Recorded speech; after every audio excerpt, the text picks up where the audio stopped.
Hello students. Well, स्वागत है आपका फिजिक्स एकेडमी की क्लास में। अब तक हम लोग electric lines of force and flux दो लेक्चर देख चुके हैं इलेक्ट्रिक फील्ड के बाद। तो एक बार थोड़ा क्विक रिवाइज करते हैं। Electric lines of force imaginary lines थे जिसपे टेंजेंट इलेक्ट्रिक फील्ड का डायरेक्शन दे रहा था। मतलब अगर ये कोई इलेक्ट्रिक लाइन ऑफ फोर्स है और कोई कहता है कि बताइए इस जगह पे किसी पॉइंट ए पे इलेक्ट्रिक फील्ड किधर, तो यहाँ पे टेंजेंट बनाएंगे। यही डायरेक्शन है इलेक्ट्रिक फील्ड इस पॉइंट पे। मतलब किसी भी पॉइंट पे अगर इलेक्ट्रिक फील्ड चाहिए तो आप उस जगह पे टेंजेंट बना लीजिए और आपको इलेक्ट्रिक फील्ड का डायरेक्शन मालूम चल जाएगा। तो ये हाइपोथेटिकल इमेजिनरी चीजें हैं जो मानी जा रही है। इसके साथ साथ इसके कुछ प्रॉपर्टीज भी माने गए। पहली प्रॉपर्टी तो यही थी कि पॉजिटिव चार्ज से ओरिजिनेट करता है और इन्फिनिटी पे टर्मिनेट करता है अगर वो आइसोलेटेड है। तो अगर वो आइसोलेटेड नेगेटिव चार्ज है तो इन्फिनिटी से ओरिजिनेट करता है और माइनस पे टर्मिनेट करता है। मतलब ओरिजिनेट हमेशा पॉजिटिव से होता है, टर्मिनेट हमेशा नेगेटिव पे होता है। अगर पॉजिटिव नेगेटिव अगल बगल रखे हुए हैं तब वो पॉजिटिव से निकल के नेगेटिव पे आकर टर्मिनेट होंगे। पर देखा गया सारे के सारे लाइंस टर्मिनेट नहीं होंगे। जितने यहां से निकलेंगे उतने लाइंस वहां पे टर्मिनेट होंगे या नहीं होंगे ये नहीं पता। उसके बाद दूसरी प्रॉपर्टी, दो इलेक्ट्रिक फील्ड लाइंस कभी एक दूसरे को इंटरसेक्ट नहीं करती है, क्योंकि अगर ऐसा कर लिया तो एक ही पॉइंट पे दो दो इलेक्ट्रिक फील्ड हो जाएगा जो कि प्रैक्टिकली पॉसिबल नहीं है। तीसरी बात, इलेक्ट्रोस्टैटिक कंडीशन में कभी भी electric field lines close loop नहीं बनाते। इसका भी एक्सप्लेनेशन दिए थे कि क्योंकि ये चूंकि कंजर्वेटिव फील्ड है और कंजर्वेटिव फील्ड में बंद रास्ते पे वर्क डन जीरो आना चाहिए। पर अगर इलेक्ट्रिक लाइंस ऑफ फोर्स को क्लोज कर दिया जाए और उस पर किसी चार्ज को मूव करवाया जाए इनिशियल जहां से चले वहीं तक लाने के लिए, तो वर्क डन जीरो नहीं आ पाता। तो इसका सीधा मतलब है कि इस तरह के इलेक्ट्रिक फील्ड लाइंस एग्जिस्ट नहीं करेंगे। चौथी बात थी कि जो नंबर ऑफ लाइंस जो ओरिजिनेट होंगे या फिर जो टर्मिनेट होंगे वो डायरेक्टली प्रोपोर्शनल होंगे चार्ज के मैग्नीट्यूड से। अगर क्यू चार्ज से एन लाइंस ओरिजिनेट हो रहे हैं तो 2Q से 2N लाइंस ओरिजिनेट होंगे, -5Q पे 5N लाइंस टर्मिनेट होंगे। उसके बाद फिर हमने देखा कि इलेक्ट्रिक लाइंस ऑफ फोर्स या फिर इलेक्ट्रिक फील्ड लाइंस किसी भी कंडक्टर के सरफेस पे हमेशा परपेंडिकुलर होते हैं और साथ ही साथ कंडक्टर के भीतर कोई इलेक्ट्रिक फील्ड लाइंस एग्जिस्ट नहीं करते, क्योंकि इलेक्ट्रोस्टैटिक कंडीशन में कंडक्टर के भीतर इलेक्ट्रिक फील्ड हमेशा जीरो होता है। और फिर हमने ये भी देखा था इलेक्ट्रिक फील्ड और पोटेंशियल का एक रिलेशन है, E बराबर माइनस dV/dr। क्योंकि अंदर में इलेक्ट्रिक फील्ड ही जीरो है तो पोटेंशियल सब जगह कांस्टेंट होगा। तो पूरे कंडक्टर पे पोटेंशियल सब जगह सेम होता है, मतलब पूरा कंडक्टर इक्विपोटेंशियल है। उसके बाद हमने एक आखिरी प्रॉपर्टी भी देखा कि इलेक्ट्रिक फील्ड का इंटेंसिटी ये होता है number of lines per unit area. जहां डेंस लाइंस होंगे वहां पे इलेक्ट्रिक फील्ड का स्ट्रेंथ ज्यादा होगा, जहां पे रेयर लाइंस होंगे वहां पे इलेक्ट्रिक फील्ड का स्ट्रेंथ कम होगा। और फिर इसके बेसिस पे हम लोगों ने 2 चार्ज, 3 चार्ज, एक न्यूट्रल स्फीयर भी रखे अलग अलग केसेस में किस तरह के फील्ड लाइंस होंगे ये हम लोगों ने देखा। फिर हम लोग जब अगले लेक्चर पे आए तो वो था फ्लक्स वेलोसिटी। देखिए, फ्लक्स का सीधा मतलब होता है फ्लो, कुछ बह रहा है, किसी क्रॉस सेक्शन से कुछ बह रहा होगा। तो अगर किसी पाइप में पानी बह रहा है तो वहां पे हम बोलेंगे फ्लक्स। मतलब अगर बह रहा है तो वेलोसिटी का, ये बहने का कारण वेलोसिटी है तो फ्लक्स वेलोसिटी। इसको जब हम लोग देखे थे लास्ट लेक्चर में, अगर आप पढ़े होंगे तो उसको फाई से डिनोट किए थे और वो v डॉट ए था। फाई कहने का मतलब आप वेलोसिटी फ्लक्स भी कह सकते हैं, वॉल्यूम फ्लो रेट भी कह सकते हैं, amount of volume flowing through a cross section per unit time भी कह सकते हैं। ये सारे के सारे उसके नाम है। तो जब भी फ्लक्स आए तो दिमाग में आनी चाहिए कुछ चीजें फ्लो कर रही है। तो यहां पे इलेक्ट्रिक फ्लक्स का क्या मतलब है, यहां क्या फ्लो कर रहा है? तो बेसिकली यहां पे नंबर ऑफ लाइंस एक क्रॉस सेक्शन से कितने गुजर रहे हैं उसी को हम लोग इलेक्ट्रिक फ्लक्स टर्म नाम दिए हुए हैं। मतलब किसी एक क्रॉस क्रॉस सेक्शन से जितने लाइंस क्रॉस करेंगे उनको हम मैथमेटिकली इलेक्ट्रिक फ्लक्स नाम दिए हुए हैं। तो अब हम लोग अपने अगले टॉपिक पे आ चुके हैं जिसका नाम है इलेक्ट्रिक फ्लक्स।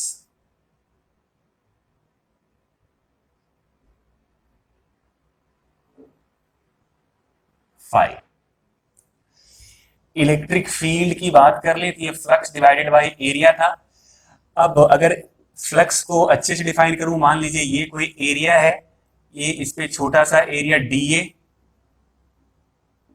और यहां पे इलेक्ट्रिक फील्ड कुछ इस तरफ है, इनके बीच में एंगल थीटा है, तो इससे छोटा सा फ्लक्स, फ्लक्स कहने का मतलब इस छोटे से एरिया से कितने लाइंस क्रॉस कर रहे हैं, तो ये छोटा सा फ्लक्स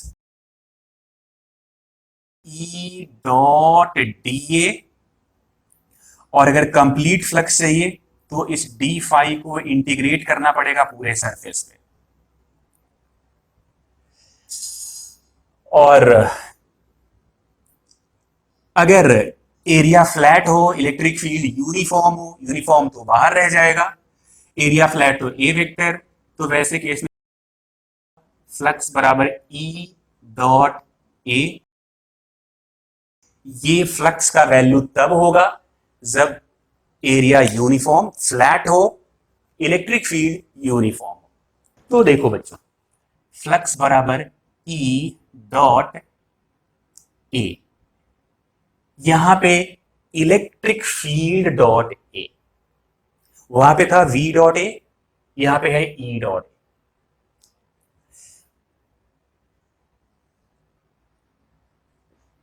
यहां पे ई कहने का मतलब इलेक्ट्रिक फील्ड,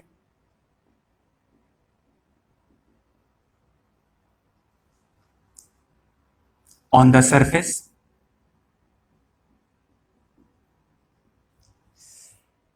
ए कहने का मतलब है एरिया वेक्टर। ध्यान रहे जब आपने ए लिख दिया मतलब एरिया फ्लैट, अगर कर्व सरफेस है तब तो पूरे सरफेस पे एरिया फ्लैट नहीं होगा, तो वैसे केस में फ्लक्स पूरा नहीं निकाला जा सकता, एक एलिमेंट से निकालना पड़ेगा, और वो होगा ई डॉट छोटा सा एरिया। और अगर फिर वैसे केस में टोटल फ्लक्स चाहिए तो इसको इंटीग्रेट करना पड़ेगा इंटायर सरफेस पे, मतलब integral E dot D A, और ये सिंबल है इंटीग्रेशन ओवर इंटायर सरफेस। ये इसको ये लिखने की जरूरत नहीं है, गोला मत बनाइए, ये क्लोज होता है तब गोला, कैसे लिख दीजिए मतलब पूरे सरफेस पे। तो ये उसका मैथमेटिकल मीनिंग है। अगर आप इसको ब्रेक करेंगे तो इसको लिखा जाएगा ई ए कॉस थीटा, जहां पे थीटा एंगल है इलेक्ट्रिक फील्ड एंड एरिया के बीच का, तो theta angle between electric field and area vector. अगर फ्लैट एरिया है तो एरिया के साथ, और अगर डिफरेंशियल एरिया है तो डी ए के साथ डायरेक्शन लीजिए। तो कुल मिला के ये मतलब है, ये मैथमेटिक्स है। तो बात ये है कि इलेक्ट्रिक फ्लक्स का फिजिकल सिग्निफिकेंस क्या है। जैसे पिछले केस में तो समझ में आ रहा था कि वहां से लिक्विड फ्लो कर रहा है किसी एरिया से, पर यहां क्या फ्लो कर रहा है,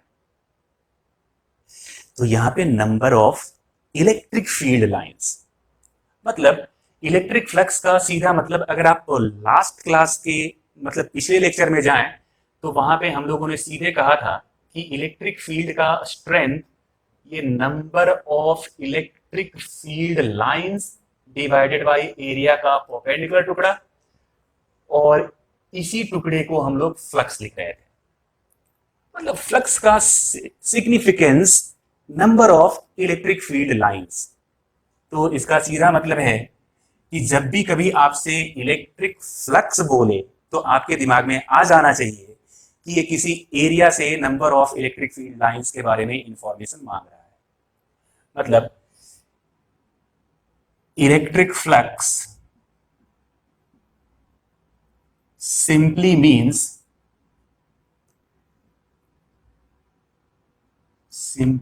means number of electric field lines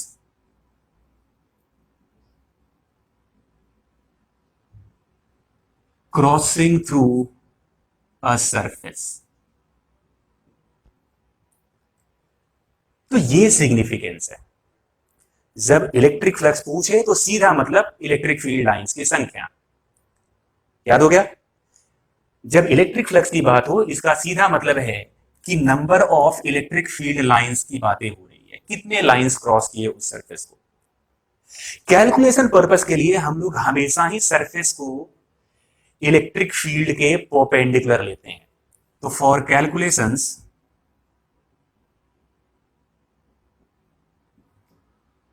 we always consider area perpendicular to electric field. मतलब जिस जगह से फ्लक्स निकालना है वहां पे जो इलेक्ट्रिक फील्ड का डायरेक्शन है उसके परपेंडिकुलर एरिया लीजिए, सरफेस लीजिए। अब सरफेस का परपेंडिकुलर होना मतलब एरिया वेक्टर का पैरेलल होना। ये हम लोग यहां भी यूज कर चुके हैं, इसके पहले भी यूज कर रहे हैं। तो अब बात साफ हो गया। जब इलेक्ट्रिक फ्लक्स की बात होगी तो हम सीधा नंबर ऑफ लाइंस के बारे में सोच लेंगे। जैसे देखिए, अगर ये सब इलेक्ट्रिक फील्ड लाइंस हैं, ये सब के सब इलेक्ट्रिक फील्ड लाइंस हैं, और ये कुछ कुछ सरफेस हैं। ये पहला सरफेस है, ये दूसरा सरफेस है, ये तीसरा सरफेस है। इससे फ्लक्स को अगर हम φ1 लिख रहे हैं, इससे फ्लक्स को हम φ2 लिख रहे हैं। जैसे ये पहले वाले के फ्लक्स को φ1, दूसरे वाले के से आने वाले फ्लक्स को φ2, और तीसरे वाले से आने वाले फ्लक्स को अगर हम φ3 लिख रहे हैं, तो ये क्लियरली दिख रहा है कि पहले वाले में कम लाइंस है दूसरे वाले से, और दूसरे वाले में कम लाइंस है तीसरे वाले से। इसका मतलब है φ1 छोटा है φ2 से, और φ2 छोटा है φ3 से। तो केवल सरफेस से कितने लाइंस क्रॉस कर रहे हैं इस बात को देखकर हम लोग फ्लक्स लिख दिए, क्योंकि फ्लक्स का लिटरल मीनिंग ही होता है number of electric field lines crossing through the surface. अब एक और बात,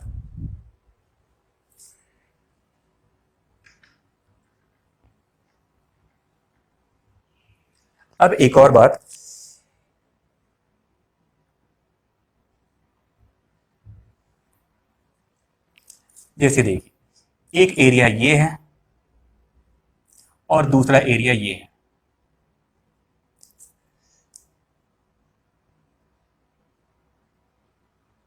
इलेक्ट्रिक फील्ड यूनिफॉर्म है, तो दोनों एरिया अलग अलग है। ये A1 है और इसका एरिया A2 है। अगर यहां से फ्लक्स φ1 है, यहां से फ्लक्स φ2 है, तो फिर अब आपको बताना है कि कौन सा फ्लक्स ज्यादा है कौन सा फ्लक्स कम है। तो फ्लक्स का मतलब नंबर ऑफ लाइंस क्रॉसिंग।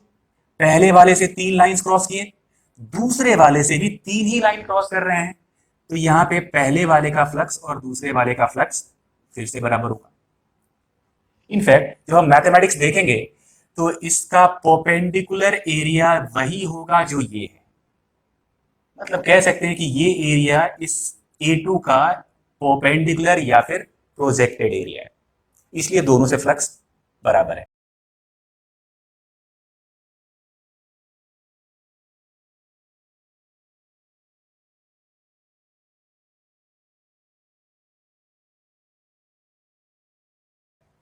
अब अगर ऐसा होता, जैसे ये मान लीजिए कागज का एक पन्ना है, यहां पे हमने कोई चार्ज रखा, तो इस वजह से यहां से हर एक तरफ लाइंस निकलेंगे, हर एक तरफ लाइंस निकलेंगे। तो क्या इस स्क्वायर सरफेस या रेक्टेंगुलर सरफेस से फ्लक्स आ रहा होगा? तो बिल्कुल भी नहीं, क्योंकि फ्लक्स कहने का मतलब एरिया को क्रॉस करना चाहिए। ये पैरेलल निकल गया, कोई इसको क्रॉस नहीं किया। एक रेक्टेंगल के कोने पे अगर हमने चार्ज रखा तो वहां से चारों तरफ लाइंस निकलेंगे, फील्ड लाइंस बिल्कुल इस तरह से जाएंगे। तो कुछ कागज के पन्ने के ऊपर से निकल जाएंगे, कुछ कागज के पन्ने के भीतर से निकल जाएंगे। कोई लाइंस इस कागज के पन्ने को क्रॉस नहीं कर रहा, क्योंकि फ्लक्स तब आएगा जब लाइंस इसको क्रॉस करेगा। तो इस वजह से इस रेक्टेंगुलर सीट से फ्लक्स जीरो होगा। इसका मतलब कि अगर किसी रेक्टेंगुलर सीट के कॉर्नर पे चार्ज पड़ा हुआ है तो उस चार्ज की वजह से उस रेक्टेंगुलर सीट में कोई फ्लक्स नहीं होगा या फिर कोई लाइंस क्रॉस नहीं करेगा। तो इस चीज को हम लोग लिख भी लेते हैं, इफ या flux through a rectangular seat will be zero if charge is kept on its edge or vertex।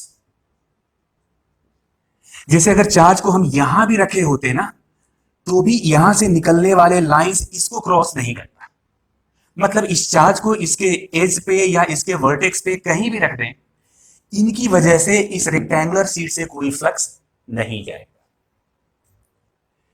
तो इसका मतलब फिर बहुत क्लियर है कि आगे जब भी कभी इलेक्ट्रिक फ्लक्स पूछे हमारे दिमाग में रहना चाहिए कि ये हमसे नंबर ऑफ लाइंस की बात कर रहा है।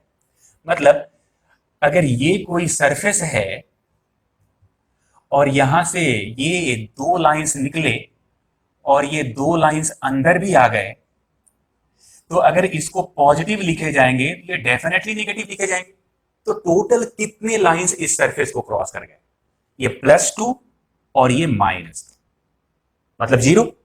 मतलब इस केस में भी फ्लक्स थ्रू द सरफेस 0। अगर ये एक ही लाइन पीछे जा रहा होता तो +2 -1 मतलब फ्लक्स बराबर 1। तो फ्लक्स कहने का सीधा मतलब, हम बार बार रिपीट कर रहे हैं, number of lines, number of electric field lines. तो कहीं ना कहीं जब हम फ्लक्स बोलेंगे तो आपके दिमाग में यह बात आनी चाहिए कि number of electric field lines की बातें हो रही है, और चूंकि ये नंबर है तो ये तो हमेशा स्केलर क्वांटिटी होगा। मतलब फ्लक्स या इलेक्ट्रिक फ्लक्स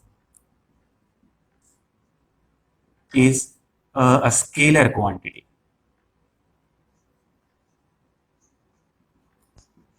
और अगर इसके डायरेक्शन की बात करें, सॉरी यूनिट की बात करें, SI यूनिट, तो अभी थोड़ी देर पहले लिखे थे फ्लक्स होता है E.A।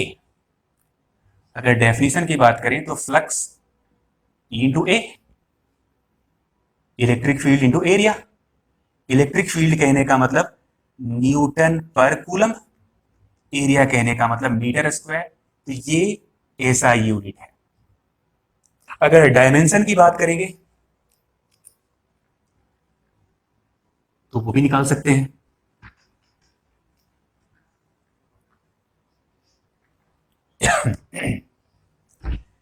Dimension of flux, dimension of flux कहने का मतलब न्यूटन का डायमेंशन, मीटर स्क्वायर का डायमेंशन, कूलम का डायमेंशन।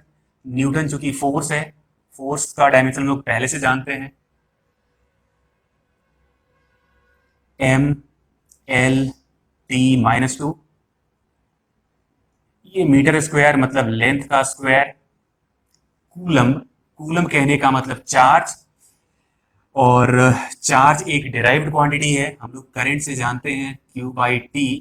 तो दिस गिव्स अस Q बराबर I इंटू टी। अगर I को एम्पियर लिखे, T को टाइम, तो ये एम्पियर इंटू टाइम। तो M यहां से L स्क्वायर, L क्यूब, ये T-2, T-1, T-3, और ये A इनवर्स। ये आपके फ्लक्स का डायमेंशन। कभी कभी पूछ लेता है बोर्ड में, अदरवाइज कोई रेलेवेंट नहीं है, ना तो नीट के लिए और ना ही IIT के लिए।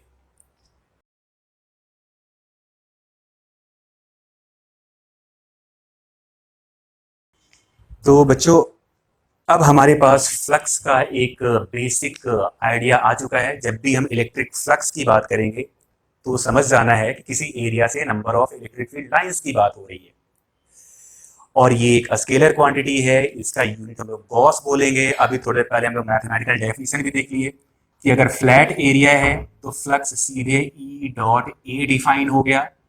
अगर कर्व्ड एरिया है तो वैसे केस में आपको फ्लक्स निकालने के लिए पहले एलिमेंटल एरिया का फ्लक्स निकालना पड़ेगा, जो कि हम लोग ई डॉट डी ए से लिखे, और फिर बाद में उसको पूरे सरफेस पे इंटीग्रेट कीजिए। तो ये मैथमेटिकल डेफिनेशन है। जैसे देख लीजिए, अगर ये इलेक्ट्रिक फील्ड है, यहाँ पे कोई एक स्क्वायर एरिया ले लेते हैं हम लोग, ये ए इलेक्ट्रिक फील्ड का स्ट्रेंथ ई, और अगर इस एरिया से फ्लक्स पूछे तो हम सीधे बता देंगे फ्लक्स बराबर ई डॉट एरिया। चूंकि ये फ्लैट एरिया है और एरिया वेक्टर भी इलेक्ट्रिक फील्ड के डायरेक्शन में है, तो इन दोनों के बीच में 0 डिग्री का एंगल, मतलब ई ए कॉस 0 डिग्री, मतलब फ्लक्स ई इंटू ए, सीधे इतना बोल दिया जाएगा। फ्लक्स कहने का मतलब है नंबर ऑफ लाइंस। तो कहीं ना कहीं हम लोग देखिए, आप यहां से भी देख सकते हैं, फ्लक्स बराबर ई इंटू ए। तो ई बराबर क्या है, अगर एरिया को 1 कर दिया जाए, इफ ए बराबर 1 मीटर स्क्वायर, तो आप देख सकते हैं कि मैथमेटिकली फ्लक्स इलेक्ट्रिक फील्ड के स्ट्रेंथ के बराबर हो जाता है। मतलब अगर एरिया को यूनिट कर दिया जाए या फिर 1 मीटर स्क्वायर कर दिया जाए, तो उस वक्त जो फ्लक्स का मैग्नीट्यूड है वो एग्जैक्टली इलेक्ट्रिक फील्ड के स्ट्रेंथ के बराबर हो जाता है। मतलब मैथमेटिकली फ्लक्स और इलेक्ट्रिक फील्ड दोनों बराबर होंगे, यूनिट वाइज अलग अलग हो जाएंगे, लेकिन मैथमेटिकल दोनों का न्यूमेरिक वैल्यू सेम होगा। तो आप यहां से कह सकते हैं कि अगर इलेक्ट्रिक फील्ड चाहिए तो फ्लक्स बाय एरिया। तो आप ध्यान दीजिए, जब हम लोग नंबर ऑफ ये इलेक्ट्रिक फील्ड लाइंस को हम डिस्कस कर रहे थे, तो वहां पे आखिरी पॉइंट में हम यही लिखे थे कि इलेक्ट्रिक फील्ड बराबर number of lines per unit area. तो ये वही चीज है। अब अगर ऐसे ही लाइंस रहते, इलेक्ट्रिक फील्ड लाइंस यूनिफॉर्म, लेकिन एरिया कुछ ऐसा हो गया होता, ये एरिया वेक्टर इधर रहता ए, और चूंकि इलेक्ट्रिक फील्ड इस तरफ है और इनके बीच में अगर थीटा एंगल बन रहा होता, ये एरिया है सरफेस, इस सरफेस का वेक्टर इस तरफ है और इलेक्ट्रिक फील्ड के साथ थीटा एंगल बना रहा है, तो यहां पे अगर कोई हमसे फ्लक्स पूछता तो हम सीधे लिख दिए होते ई ए कॉस थीटा। ए कॉस थीटा आप देख सकते हैं क्या है, इस एरिया वेक्टर का वो कंपोनेंट जो इलेक्ट्रिक फील्ड की तरफ है। तब से हम यही बोल रहे थे, एरिया वेक्टर का वो टुकड़ा लीजिए जो इलेक्ट्रिक फील्ड के पैरेलल है। सरफेस का परपेंडिकुलर होना मतलब एरिया वेक्टर का पैरेलल होना। ये हम 7वां या 8वां बार रिपीट किए हैं, रट लो इसको।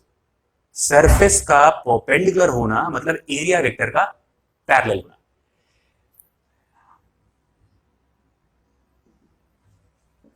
अब ऐसा सोचिए कि ये हमारे पास इलेक्ट्रिक फील्ड लाइंस हैं और ये हमारे पास सरफेस कुछ ऐसा है, ऐसा सरफेस। इलेक्ट्रिक फील्ड बता दिया गया यूनिफॉर्म। अब देख सकते हैं चूंकि सरफेस कुछ इस तरीके का है, मतलब एरिया वेक्टर इसके परपेंडिकुलर कुछ इधर बनेगा, इलेक्ट्रिक फील्ड आगे की तरफ है, यहाँ पे इन दोनों के बीच में 90 डिग्री का एंगल है। तो अगर आप फ्लक्स की बात करेंगे तो ई डॉट ए, क्योंकि दोनों वेक्टर आपस में परपेंडिकुलर इसलिए 0। इसका सीधा मतलब है कि इस सरफेस से कोई भी लाइंस क्रॉस नहीं कर रहा। हम लोग देख भी सकते हैं इलेक्ट्रिक फील्ड हॉरिजॉन्टल है, और उसी के प्लेन में अगर कोई कागज का पन्ना रख देते हैं तो लाइंस ऊपर से निकल जाएंगे, नीचे से निकल जाएंगे, कोई भी लाइंस उसको क्रॉस नहीं कर रहा। फ्लक्स का मतलब है कि लाइंस क्रॉस करनी चाहिए, और अगर कोई लाइंस क्रॉस नहीं कर रहा तो फ्लक्स 0। आप मैथमेटिकल एक्सप्रेशन में भी देख सकते हैं फ्लक्स 0 आ रहा है। तो अब तक ये हम लोग सीख चुके हैं, तो एक बार जल्दी से इसको, ये तो रिवाइज करवा रहे थे, ये सब आप लिख लीजिए अपने नोटबुक में जल्दी से, तो उसके बाद हम लोग आगे सवाल पे आएंगे।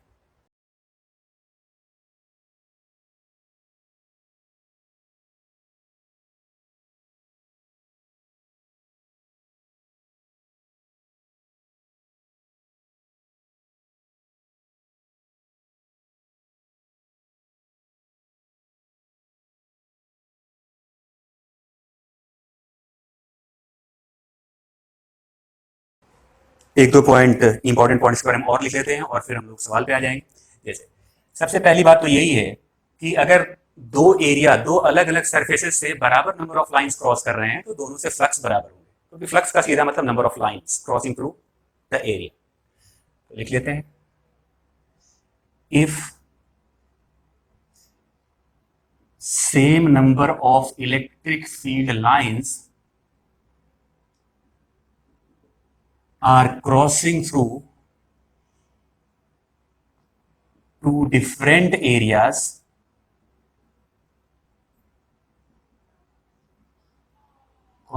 then electric flux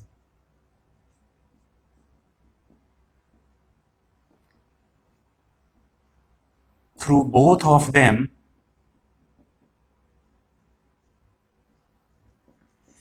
will be same। कोई नई बात नहीं है, हम बार बार रिपीट कर रहे हैं, फ्लक्स का मतलब नंबर ऑफ लाइन सेम तो फ्लक्स सेम। दूसरी बात, फ्लक्स को डिफाइन करते वक्त हम लोगों ने डॉट प्रोडक्ट का यूज किया, मैथमेटिकल एक्सप्रेशन, और डॉट पॉजिटिव भी हो सकता है, नेगेटिव भी हो सकता है और जीरो भी हो सकता है। तो electric flux can be positive, negative as well as zero.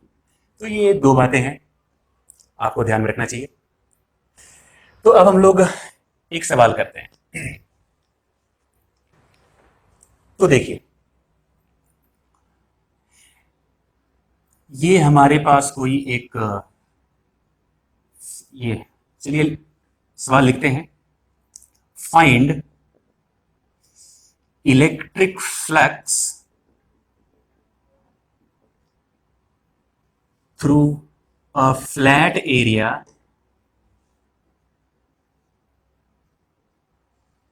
ए बराबर 8 meter square if it is kept in uniform electric field of intensity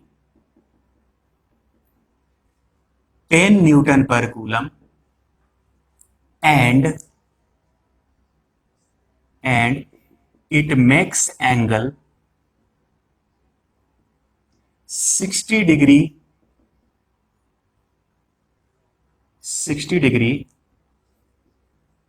with the surface, with the flat surface। तो एक बार वीडियो को pause कर लीजिए, solve कीजिए, आपका answer अगर आ जाता है फिर वीडियो को प्ले करके आप मेरा आंसर देख लीजिए। ये हमारे पास कोई एक फ्लैट सरफेस है, इसका एरिया बता रखा है, एरिया का मैग्नीट्यूड 8 मीटर स्क्वायर, और हम जानते हैं कि एरिया वेक्टर इसके सरफेस के परपेंडिकुलर, मतलब ये डायरेक्शन रहा एरिया वेक्टर का।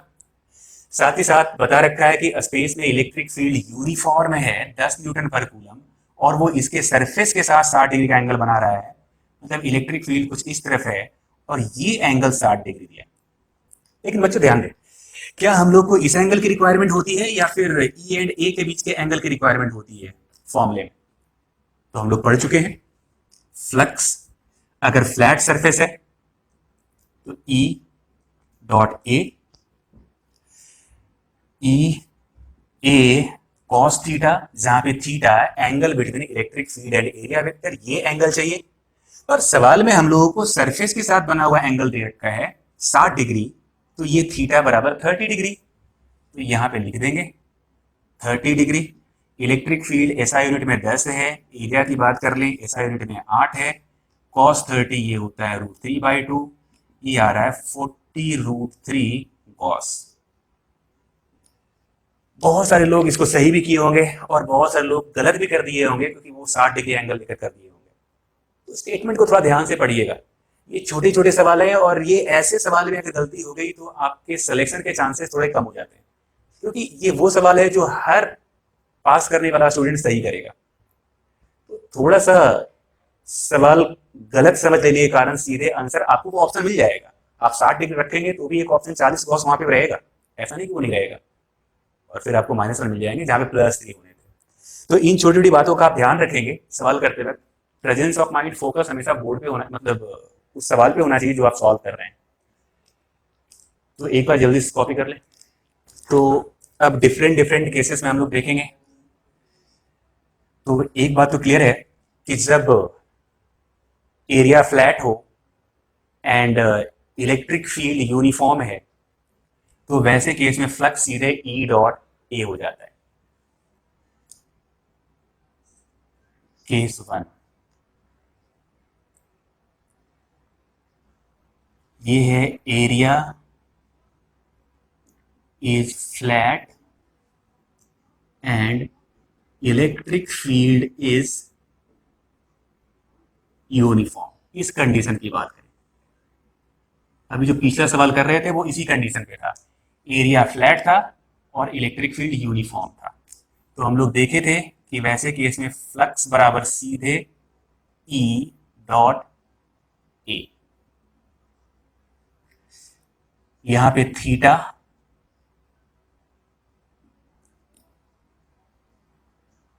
Angle between electric field and area vector.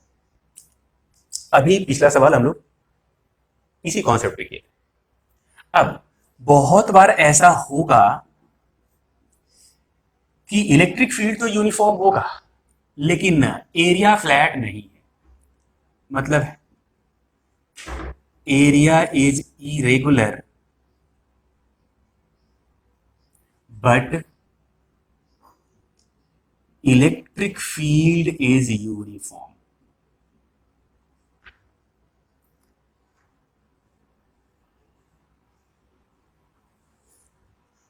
Area irregular है और इलेक्ट्रिक फील्ड यूनिफॉर्म है। जैसे देखिए, मान लीजिए ये हमारे पास एक रिंग है, ये एक यूनिफॉर्म इलेक्ट्रिक फील्ड में रखा हुआ है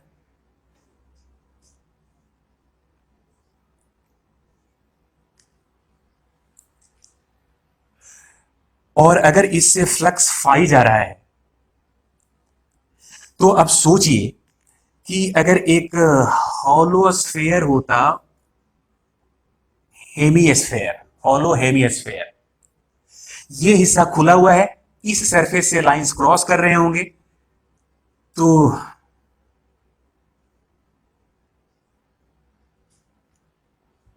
तो एग्जैक्टली जितना लाइंस इस रिंग को क्रॉस किया उतना ही लाइंस इस हॉलो स्फेयर के सरफेस को भी क्रॉस करेगा।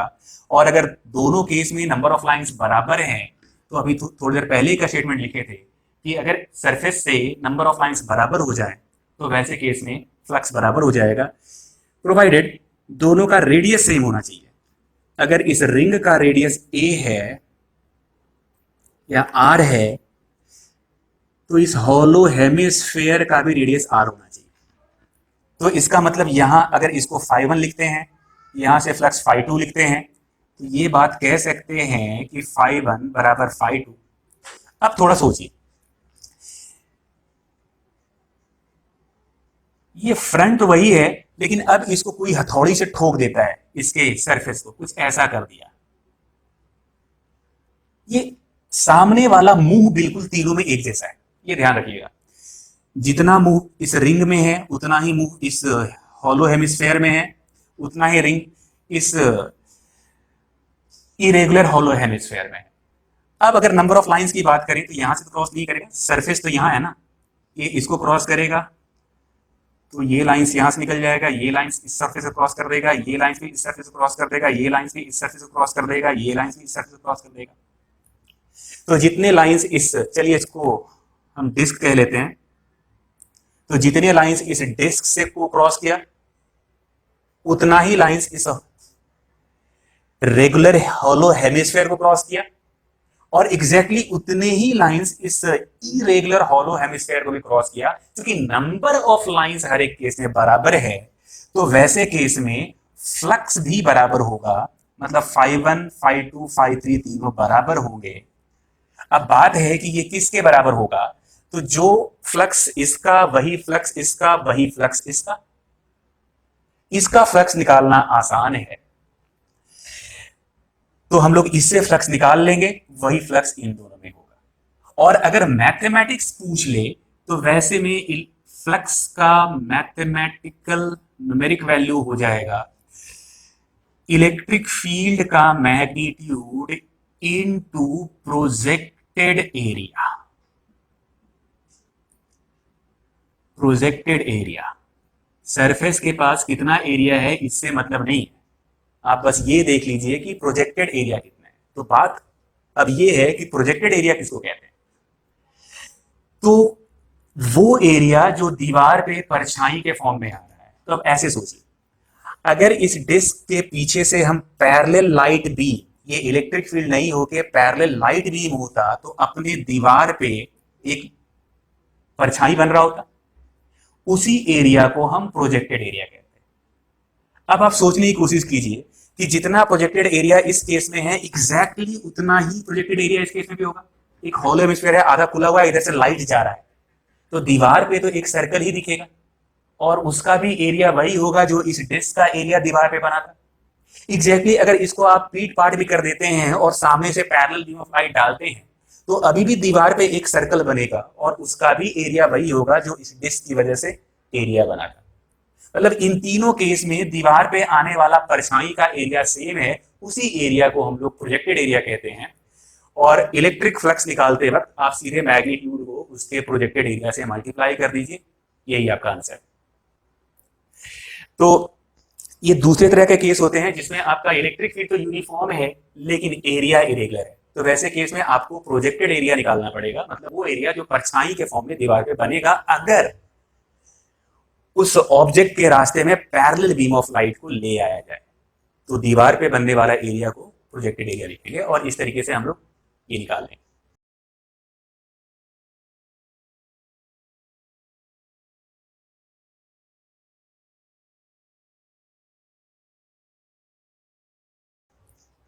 फिर एक तीसरा केस बनता है, case 3,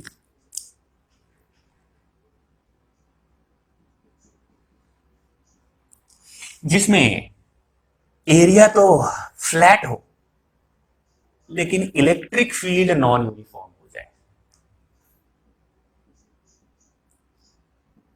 area is flat but electric field is non uniform.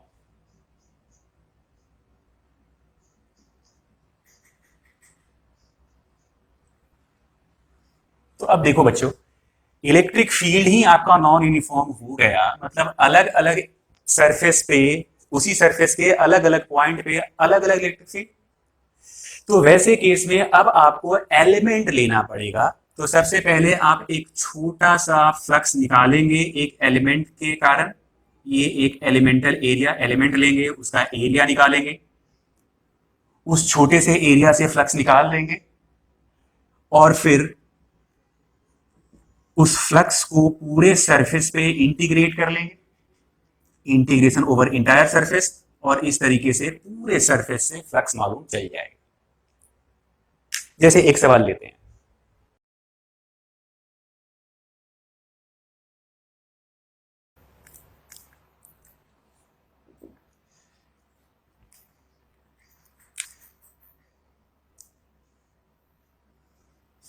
ये हमारे पास एक रेक्टेंगुलर सा एरिया है,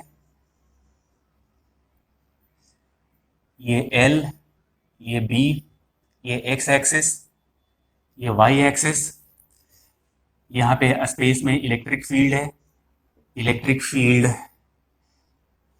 एक्स स्क्वायर के कैप, आप देख पा रहे होंगे के कैप कहने का मतलब जेड एक्सिस, जेड इस तरफ है। इलेक्ट्रिक फील्ड वेरिएबल है, जैसे जैसे एक्स बदल रहा होगा ये इलेक्ट्रिक फील्ड बदलता जा रहा है।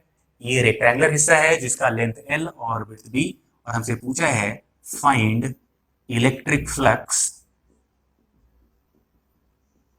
थ्रू गिवन रेक्टेंगुलर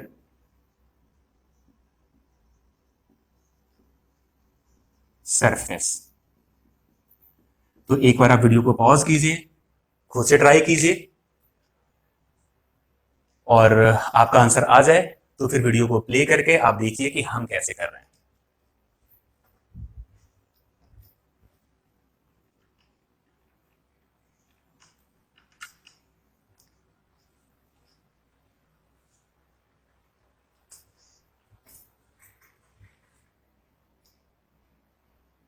तो देखो ये क्लियर है, इलेक्ट्रिक फील्ड एक्स का फंक्शन है, इसका मतलब अलग अलग जगह पे इलेक्ट्रिक फील्ड का वैल्यू अलग अलग होगा। तो ऐसे केस में सबसे पहले हम लोग को एलिमेंट लेना पड़ेगा। चूंकि ये x का फंक्शन है तो पहले हम x दूर जाकर एक पतला सा एलिमेंट dx काट लेंगे। ये समझ में आया? एलिमेंट ऐसा पट्टी क्यों लिए, ऐसा क्यों नहीं लिए? क्योंकि ये x का फंक्शन है, इसलिए हमारा एलिमेंट यहां से x डिस्टेंस दूर ये पतला सा पट्टी, x का इंक्रीमेंट dx होता है, इसका एरिया dA। अगर एरिया की बात कर लूं तो ये विड्थ b है और ये चौड़ाई dx, तो ये छोटा सा एरिया हो जाएगा b इंटू dx। अब सबसे पहले इस पतले से पट्टी से हम लोग फ्लक्स निकालेंगे और उसके बाद पूरे रेक्टेंगल पे इसको इंटीग्रेट करेंगे। तो अगर इससे आने वाला फ्लक्स डी फाई लिखा जाए तो डी फाई ये है ई डॉट डी ए, इसका मतलब E D A into cos theta, electric field x square, direction के कैप है, मतलब इस तरफ डायरेक्शन है इलेक्ट्रिक फील्ड का। एरिया की बात कर लूं तो ये बी डी एक्स, ठीक है।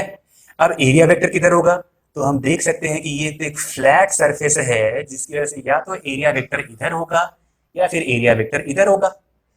तो अगर एरिया वेक्टर इधर ले लूं, इलेक्ट्रिक फील्ड भी इधर ही है, तो इलेक्ट्रिक फील्ड और एरिया वेक्टर के बीच में 0 डिग्री का एंगल, मतलब यहां पे लिखना पड़ेगा cos 0 डिग्री। अगर आप पाई लिखेंगे तो भी आप गलत नहीं है, तो भी आप सही है, क्योंकि एरिया वेक्टर अंदर भी हो सकता है। बट जनरली डी फाई चूंकि फ्लक्स नंबर ऑफ लाइंस को डिनोट करता है, इसलिए हमारी कोशिश रहती है कि ये पॉजिटिव में आए। अदरवाइज अगर आप फिजिकल क्वांटिटी फ्लक्स की बात करेंगे तो प्लस भी हो सकता है, माइनस भी हो सकता है, जीरो भी हो सकता है, लेकिन फ्लक्स चूंकि नंबर ऑफ लाइंस को रिप्रेजेंट करता है, इसीलिए अगर कुछ भी स्पेसिफाइड नहीं है तो वैसे केस में हम लोग कोशिश करते हैं कि आंसर पॉजिटिव लेकर आए। अब ये हो गया B X square D X, ये छोटा सा फ्लक्स, मतलब कह सकते हैं कि इस पतले से ब्लू कलर से जो पट्टी बनाए हैं उससे आने वाले लाइंस की संख्या। तो हमको तो पूरे रेक्टेंगल से लाइंस की संख्या चाहिए, तो इस छोटे से एलिमेंट को इंटीग्रेट करना पड़ेगा। तो ये b बाहर एक्स स्क्वायर डी एक्स, देख सकते हैं फंक्शन भी x, वेरिएबल भी x, इंटीग्रेट हो जाएगा। लिमिट की बारी है, x को 0 से लेकर l तक मूव करवाना पड़ेगा ताकि पूरा रेक्टेंगल बनके तैयार हो जाए।